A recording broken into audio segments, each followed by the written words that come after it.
আজ ৭ই আগস্ট ২০২৪ বঙ্গভবন। রাষ্ট্রপতির সাথে পুলিশের নবনিযুক্ত আইজিপির সাক্ষাৎ।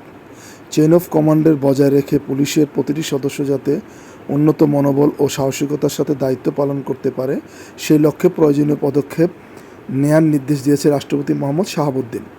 পুলিশের নবনিযুক্ত মহাপরিদর্শক মোহাম্মদ মইনুল ইসলাম আজ বঙ্গভবন রাষ্ট্রপতির সঙ্গে সাক্ষাৎ করতে গেলে রাষ্ট্রপতি নির্দেশ দেন। পুলিশের নতুন মহাপরিদর্শককে অভিনন্দন জানান রাষ্ট্রপতি মোহাম্মদ শাহাবুদ্দিন। বলেন, দেশের আইনশৃঙ্খলা রক্ষা ও জনগণের জানমালের নিরাপত্তা নিশ্চিত করতে পুলিশের ভূমিকা খুবই গুরুত্বপূর্ণ।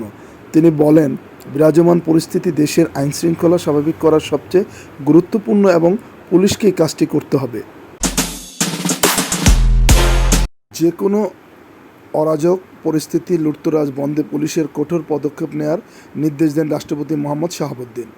রাষ্ট্রপতি কার্যালয়ের সচিব মোহাম্মদ ওয়াহিদুল ইসলাম, সামরিক সচিব মেজর জেনারেল মোহাম্মদ আদিল চৌধুরী এবং প্রেস সচিব মোহাম্মদ জয়নাল আবেদিন এই সময় উপস্থিত ছিলেন।